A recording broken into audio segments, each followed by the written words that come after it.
urethane bowling ball is very durable and provides good skid through the heads, but it also produces a weak back-end hooking action and tends to underreact on heavily oiled conditions. The reactive urethane ball was later developed, which produces a very aggressive hooking action, but tracks easily, hooks early on dry heads, and tends to over and underreact on wet-dry conditions.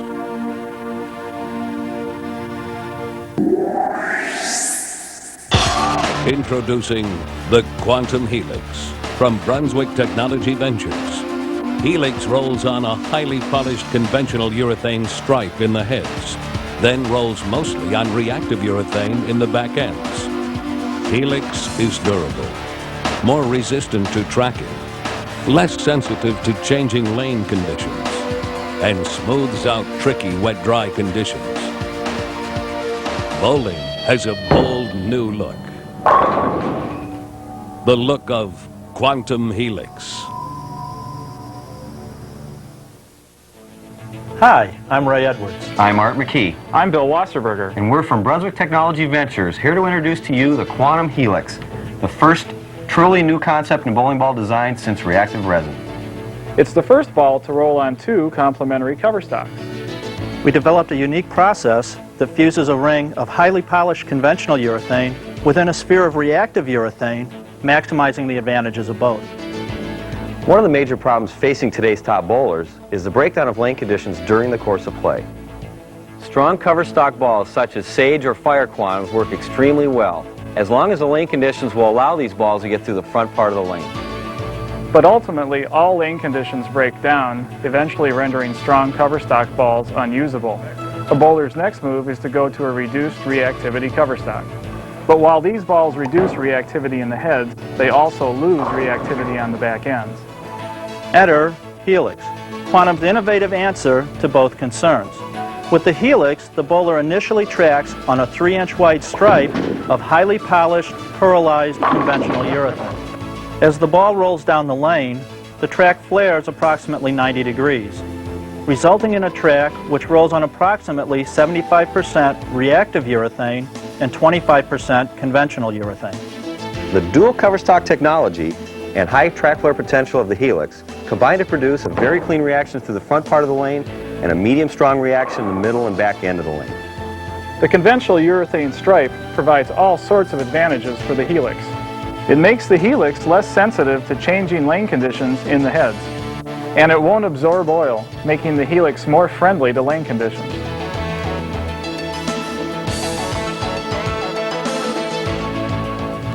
The stripe is also more resistant to tracking than reactive urethane, making the Helix more durable when contacting the heads where the most severe tracking occurs.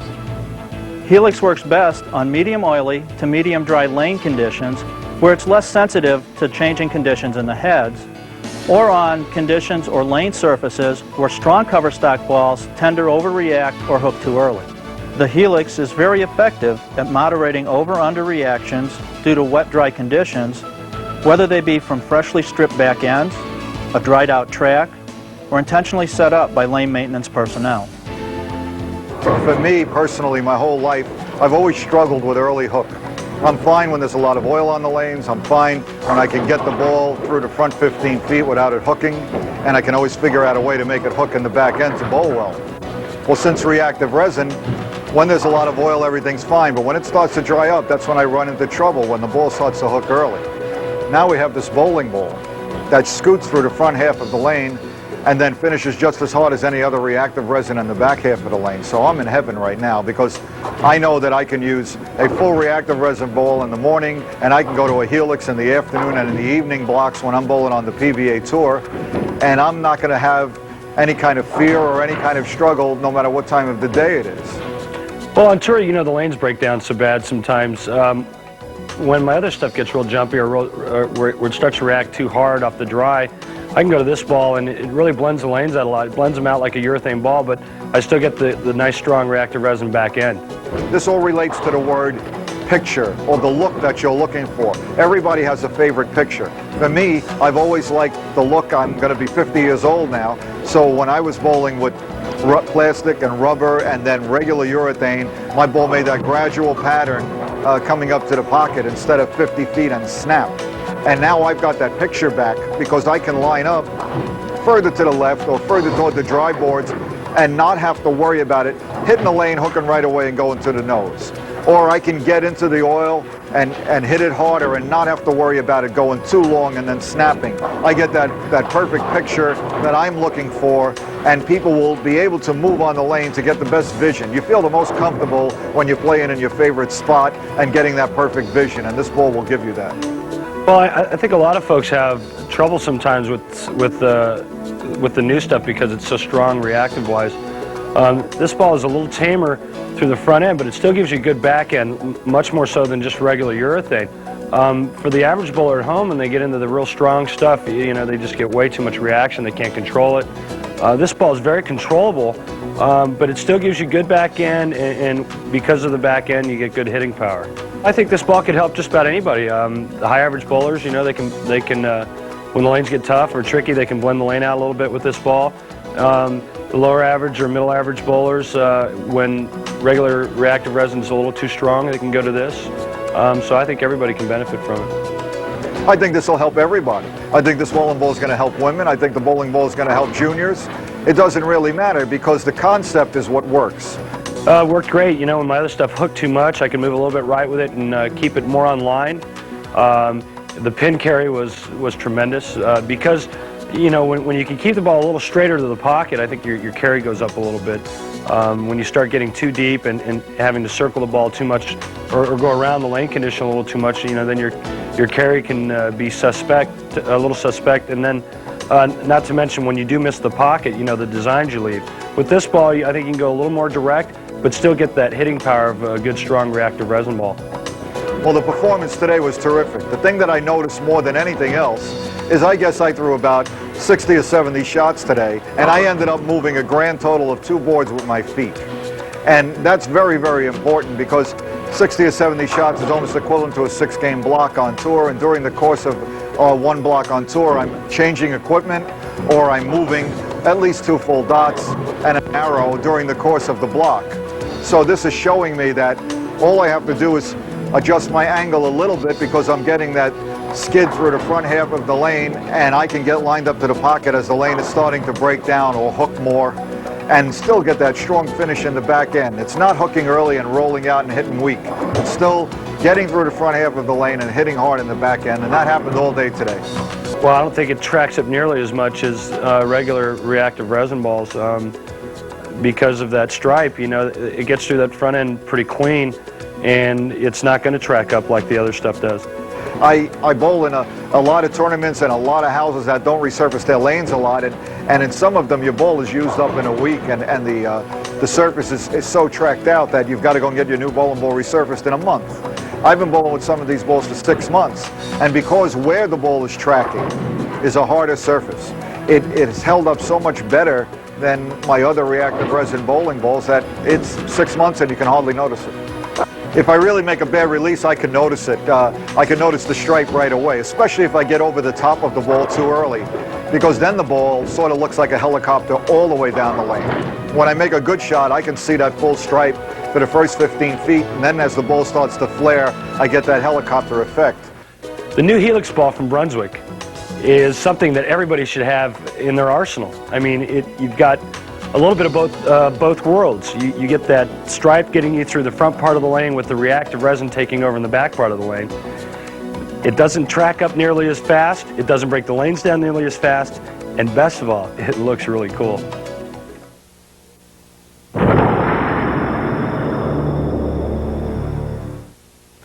The Helix is a 5-component design made up of a 2-part compound core and a 3-part cover stock.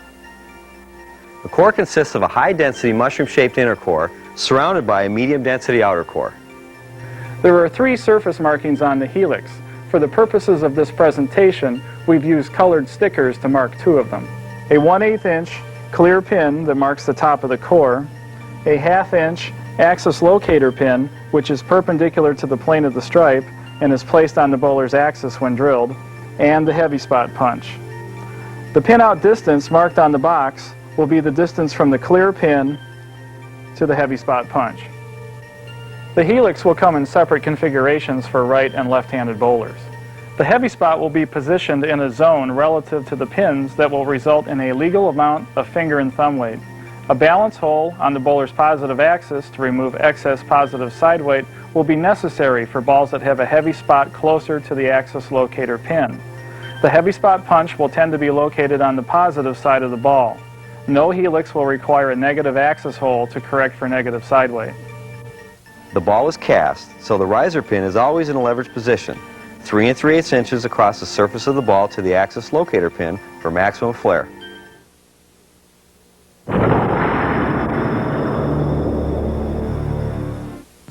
Helix is a single layout ball designed for medium to large diameter track semi-roller players. The only allowable change on this layout would be moving the riser pin higher or lower to accommodate different size pin outs or to make a slight change in the amount of skid. Pin higher for more length, pin lower for earlier roll. To get the bowler's initial track to line up with the stripe, the axis locator pin has to be placed on or within a ½ inch of the bowler's axis. In order to lay out and drill the Helix, we need to know the bowler's release axis. And in order to find that existing release axis, what we need to have is we need to have a ball that already has a track on it, or we need the ability to go out to the lane, have the bowler throw their ball, and be able to see the oil rings that develop on the surface of the ball. When we look at those oil rings, what we're going to see is one of two things. Either we could have the situation where the ball doesn't flare very much. In that case, what we'll have is we'll have a track that's very narrow and all the rings will be all on top of themselves and just basically one single ring all the way around the ball. The other thing that can happen though, and especially with the high track flare balls today, is we could have a ball that flares a lot and we can have several rings on the ball, and what we have to be careful of is we have to make sure that we get the bowler's release axis. And that's going to be the track that's closest to the bowler's thumb and also closer to the bowler's fingers. Because what happens is that the ball starts on this track with the axis associated with it, and as it goes down the lane, it flares and the track moves, and we get multiple tracks, and each one of those tracks has an axis that's associated with it, but what we want is the bowler's release axis, which would be this one here. For the purposes of this presentation, we've kind of skipped ahead a step in that once we find the bowler's release track, what we want to do is go ahead and mark it with a grease pencil. And like I said, for this presentation, we've already marked them so we can see them. But to go and explain what we're going to do, I'm going to go back to the ball that doesn't flare quite as much, because once we find the bowler's release track, we want to take our grease pencil and just mark around the track and then fill it in so that we have a nice good circle that we can see, because the next step is we're going to use that circle to find the axis. The way we're going to do that is first what we're going to do is take and rotate the ball so that the track is in the bottom half of the ball and parallel to the table. In order to be sure that the track's level, it's easiest if you move your eyes down and actually get your head level with the ball, get the track to where it's level, and then the first step is to take the pencil and just make a line directly across the top of the ball, forward and back toward you. Then what you're going to do is take the ball and rotate it a quarter turn, re-level the track, and mark the top dead center of the ball again, going back and forth toward you. Rotate it in the same direction again, another quarter turn. Re-level the track, get to the top of the ball, and mark the top out of the ball again. And then one last time, rotate it the last quarter, the track level with the table, mark the top of the ball. And what we'll end up with is we'll end up with a box, because when you trace the track, it's not necessarily a perfect circle, and the center of that box will be the bowler's release axis. It's highly recommended that you place a piece of tape on the estimated axis and have the bowler roll the ball down the lane to check its accuracy. If the estimated axis is accurate, it will remain stable off the bowler's hand. For a low flare ball, the tape will remain almost stationary all the way down the lane. For a high track flare ball, the tape will only remain stationary for the first 2 or 3 feet down the lane and will start to circle the changing axis as the axis moves within the ball and the track flares. In order to observe the axis on the ball, it is best to be kneeling in the settee area directly behind the bowler and watch a number of shots. Now that we've verified that this is the bowler's axis, what we want to do is find out where this axis is in relationship to the grip center so that we can use that information to go and drill the new ball. And the way that we're going to do this is to first draw a line on the surface of the ball that goes directly between the finger holes and over the top of the thumb hole. And this is what we call the span line. Once we have the span line drawn, the next line we want to draw connects the front edges of each of the finger holes. We just draw that line so that it goes over the top of the span line. To find the center of the grip, what we need to do is to go from the front edge of the thumb hole up to where the line intersected the span line across up by the fingers and find half of that distance. And in this case, the full span is 4 5/8 inches, so the half span would be 2 5/16 inches, and we're just going to make a mark by the span line, and that's the grip center for this ball.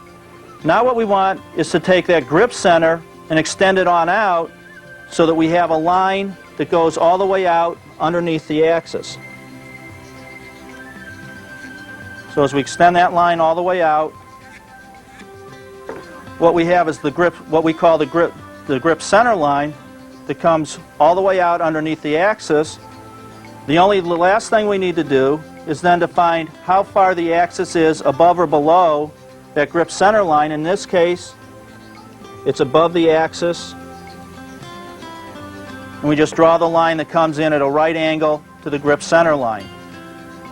This is all the drawing we need to do. Now we need to take the measurements, and for this particular ball, the axis is 1 inch above the grip center line. And if we were to take a measure then back from the grip center, or from the grip center line out to where the axis is 5.5 inches.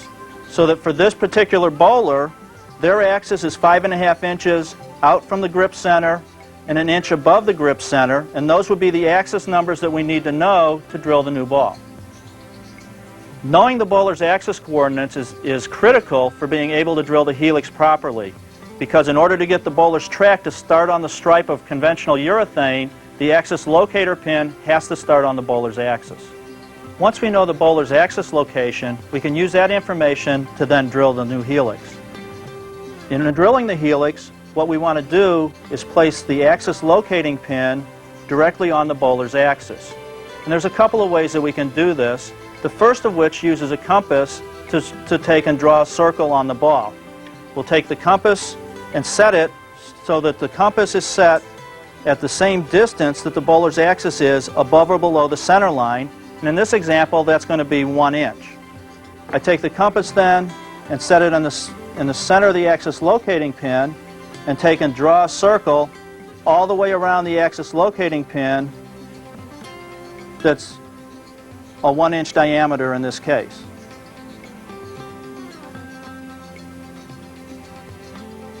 The reason for drawing this circle to start with is that now we can use our quarter scale, and any line that we draw on the surface of the ball so that this quarter scale just barely touches the circle is a possible grip center line. How do we choose which grip center line to use depends on the bowler that we're drilling the ball for and the position of the riser pin and the position of the heavy spot that we want to end up with.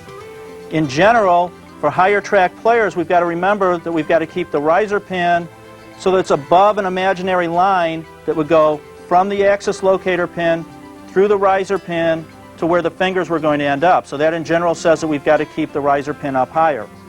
We also need to look and see where the heavy spot is. In this ball, it's right here. And in this particular case, what I'm going to do is just take and mark a line, grip center line, that just barely touches the circle here and goes pretty much through the heavy spot.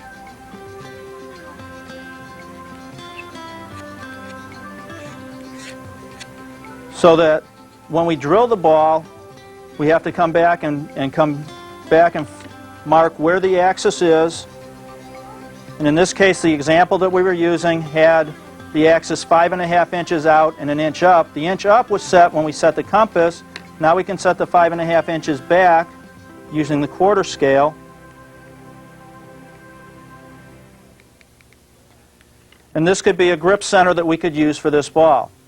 And again, for this particular case, this works out well because of the position of the riser pin, has the narrow point of the track being high enough that when the ball flares, it'll flare up and around the bowler's finger holes. This particular ball worked out very well for this example in that it allowed us to place the riser pin and the heavy spot both in positions that worked out so that we could drill the ball without using an extra hole. Not every ball is going to have the heavy spot in exactly the same location relative to the riser pin though. And for example, if the heavy spot had been over here, we still could have drilled this ball and we would have just simply ended up with an excess amount of positive side weight to start with, which we could have then taken care of by putting a hole in the bowler's axis to make the ball statically legal for ABC competition. I'd like to show you now another method of laying out a quantum helix for those of you who might only have a quarter scale available. Okay, the first step is to draw a line connecting the axis locator pin and the smaller riser pin. Once you've done that, you lay your quarter scale over the riser pin, forming a 90-degree angle to the line that you just drew. And what we're going to do here is mark the center line, which will be approximately half of the length of the span plus a quarter inch. In this example, the span will be 4.5 inches, meaning that I'll measure 2 1/4 plus another quarter, making 2 1/2. So from the line I just drew, 2 1/2 inches, I'm going to make a mark. We're going to call that the center line mark, because the center line will go right through that point. Now, laying your quarter scale over the bowler's axis, we want to lay the quarter scale over it in such a way that the vertical measurement is lined up on the quarter scale, which in this case is 1 inch. So I've got the 1 inch mark on the axis, and rotate it until the middle bar of the quarter scale covers the center line mark. Once you have that done, you want to draw what will become the vertical measurement, a line along the vertical measurement of the axis point, and also mark the 0 point. Now that you have 2 marks made, the quarter scale will connect the 2 points and extend it far enough so that it will reach the grip center.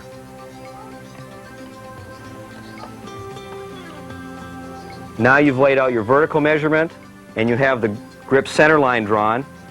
The last step is to lay the quarter scale with the number side on the center line and measure your horizontal axis measurement, which in this case is 5.5. We put this on the 5.5, make a mark at the 0 point. This now marks the grip center. And placing the quarter scale on the ball so that it's perpendicular to the grip center line, we can now draw in our grip span line, with the fingers being up here, the thumb being down here. The Helix will have a different look depending on whether it's been drilled for high, medium, or low track bowlers. There is a point I'd like to mention about Helix, and that is that it can't be used by every bowler. The size of the bowler's track is very important in that it must start completely on the gold stripe to be effective.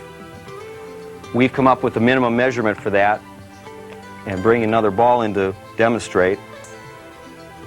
You would lay the quarter scale over the ball and drawing a line completely across half of the ball and through the track on both sides, you would then measure from one side of the track to the other, the minimum measurement having to be 10 inches.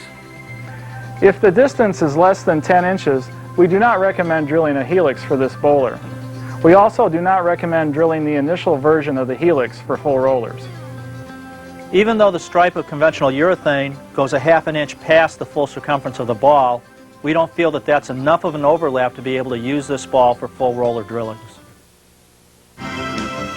Quantum Helix combines conventional urethane and reactive resin for a ball that measures hook, not only in terms of how much, but also when and where.